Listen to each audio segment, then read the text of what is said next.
Kumar, advocate K Praveen Kumar, DCC president നമ്മോടൊപ്പം ഉണ്ട്. ശ്രീ പ്രവീൺ കുമാർ, ഇക്കാര്യത്തിൽ പോസ്റ്റ് പിൻവലിക്കുകയോ അല്ലെങ്കിൽ സ്ക്രീൻ ലോക്ക് ചെയ്യുകയോ FB പ്രൊഫൈൽ ലോക്ക് ചെയ്യുകയോ ഒക്കെ ചെയ്തിരിക്കുന്നു എന്നുള്ളതാണ്. അത് മതിയാവുന്നതല്ല എന്നാണ് താങ്കളുടെ പ്രതികരണം. എന്തുകൊണ്ട് മതിയാവുന്നതല്ല? നികേഷ്, ഇതിന്റെ അകത്ത് വ്യാജമാണെന്ന് അറിഞ്ഞുകൊണ്ടാണ് ഒരു മുൻ MLA EPM-ന്റെ വിവാദമായി അത് വ്യാജമാണെന്ന് ബോധ്യപ്പെട്ട് പ്രചരിപ്പിച്ചു എന്നുള്ളത് കോടതി ഇടപെട്ടതിന് ശേഷമാണ് സംഭവമാകുന്നത്. അതിന് പരിഹാരമായി പോസ്റ്റ് പിൻവലിച്ചാൽ മതിയോ? ഒരു മോഷ്ടാവ് ഒരു സ്ഥലത്തുനിന്നും സാധനം മോഷ്ടിക്കുന്നു, ആ മോഷ്ടിക്കപ്പെട്ട വസ്തു തിരിച്ചു കൊടുത്താൽ വകുപ്പ് അവിടെ ചർച്ചയാക്കാൻ പറ്റുമോ? ഇവിടെ സംഭവിച്ചിരിക്കുന്നത് അവർ ചെയ്തത് ഗുരുതരമായ കുറ്റമല്ലേ? ഏകോദര സഹോദരങ്ങളെ പോലെ ജീവിക്കുന്ന വടകരയുടെ ജനസമൂഹത്തിനിടയ്ക്ക് വർഗീയ ധ്രുവീകരണം ഉണ്ടാക്കാൻ ശ്രമിച്ചത് ക്രിമിനൽ കുറ്റമല്ലേ? ഒരു തെരഞ്ഞെടുപ്പിൽ ജയിക്കുകയോ പരാജയപ്പെടുകയോ അത് ഈസ് ക്വൈറ്റ് നാച്ചുറൽ. പക്ഷേ ആ കേസിന് വേണ്ടി ഇവിടെ ശ്രീ KT കുഞ്ഞുകണ്ണൻ ഈ പാനലുണ്ട്, അഡ്വക്കേറ്റ് പ്രവീൺ കുമാർ. അദ്ദേഹം പറയുന്നത് ഈ തെരഞ്ഞെടുപ്പ് പ്രചാരണത്തിന്റെ ആദ്യഘട്ടം മുതൽ UDF സമാനമായ വിധത്തിൽ വർഗീയ ധ്രുവീകരണം ഉണ്ടാക്കുന്ന വ്യാജ പോസ്റ്റുകൾ ഉണ്ടാക്കിയാണ് മുന്നോട്ട് കൊണ്ടുപോയത്.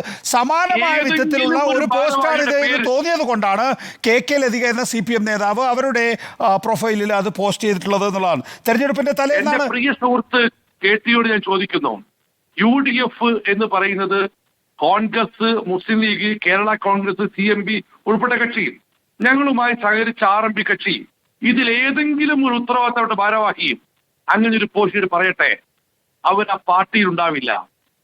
വർഗീയ ധ്രുവീകരണം നടത്തി ജയിക്കുന്നതിനേക്കാൾ നല്ലത് തോൽക്കുന്നതാണ് ഉചിതമെന്ന് കരുതുന്ന ആളാണ് ഞങ്ങളൊക്കെ തന്നെ.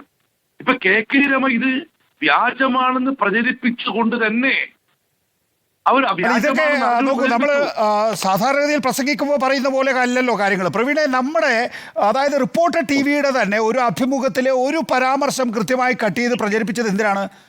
അല്ലെങ്കിൽ AP അബൂബക്കർ മുസ്ലിയാരുടെ പഴയ ഒരു കാര്യം എടുത്ത് വീണ്ടും ഈ തെരഞ്ഞെടുപ്പിൽ പ്രചരിപ്പിച്ചതിനാണ്. അപ്പോൾ ഒന്നും ചെയ്തിട്ടില്ല എന്ന് പറയുന്നത് എത്ര കണ്ട് വസ്തുതാപരമായി ശരിയാണ്? നികേഷ്, താങ്കളുടെ രാഷ്ട്രീയ വീക്ഷണത്തെക്കുറിച്ച് വലിയ ബോധ്യമുണ്ട്. താങ്കൾ എന്റെ ബഹുമാന്യ സ്നേഹിതനാണ്. ഈ ചോദ്യത്തിൽ തന്നെ അതിൽ പ്രതിഫലിക്കുന്നുണ്ട്. പക്ഷെ ഒരു കാര്യം ഞാൻ പറയാം, AP അബൂബക്കർ മുസ്ലിയാരുടെ വ്യാജ വീഡിയോ പ്രദർശിപ്പിച്ച ആരാണോ അത് കണ്ടുപിടിക്കേണ്ടത് കോൺഗ്രസോ ലീഗോ അല്ലല്ലോ. ഭരിക്കുന്നത് CPM അല്ലേ, ആഭ്യന്തര പിണറായി അല്ലേ? അതൊക്കെ വരുമ്പോഴേക്കും നിങ്ങൾ അന്വേഷണത്തിന്റെ ഒരു എന്താ പറയാ അതിലേക്ക് പോകും. മറ്റേത് വരുമ്പോൾ സ്വാഭാവികമായിട്ടും നേരിട്ട് ആക്രമിക്കാൻ കഴിയുന്നു എന്നുള്ളതാണ്. ഇവിടെ ആ നിലയിലുള്ള പ്രചാരണമാണ് UDF നടത്തിയത് എന്ന KT കുഞ്ഞുകണ്ണന്റെ വാദം നിങ്ങളൊന്നും നടത്തിയിട്ടില്ല. അത് UDF-മായി ബന്ധമില്ല. UDF-മായി ബന്ധപ്പെട്ട ഒരാളുണ്ടെങ്കിൽ ലെറ്റ് ദം പ്രൂവ് ഇറ്റ്. അതെ.